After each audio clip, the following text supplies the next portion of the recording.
கர்த்தருடைய பரிசுத்த நாமத்திற்கு மகிமை உண்டாவதாக. நாள் 20 தேவன் சோதிக்கப்படும்போது உதவி செய்ய வல்லவர்.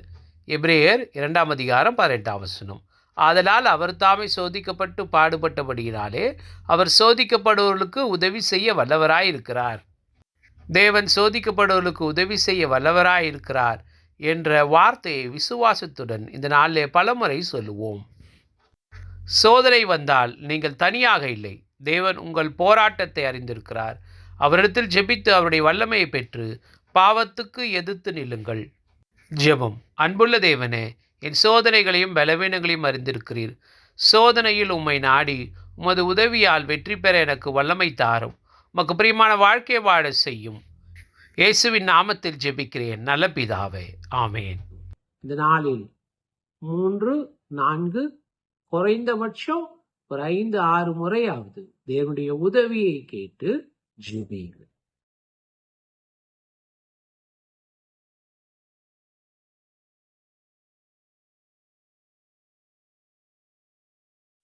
இதனாலே குறை கூறுதல் என்ற பாவத்தை குறித்த வேத வசனங்களை சிந்தித்து தியானித்து பார்ப்போம்.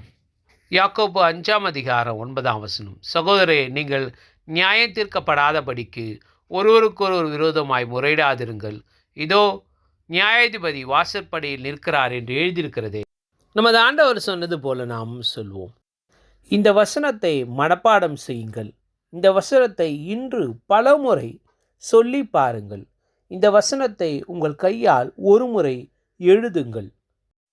பாவத்தின் சோதனை வரும்பொழுதெல்லாம் வேதாகம வசனத்தை சத்தமாக மேற்கோள் காட்டுங்கள். வேதம் அந்த பாவத்தை குறித்து என்னவெல்லாம் சொல்லுகிறதோ அதுக்குரிய வேத வசனங்களை இங்கே கொடுத்திருக்கிறோம். நீங்கள் அதை படித்து பயன்பெறுங்கள். இந்த புத்தகம் தேவைப்படுவோர் 9962154036 என்ற வாட்ஸ்அப் எண்ணிற்கு எங்களை தொடர்பு கொள்ளவும். May God bless you.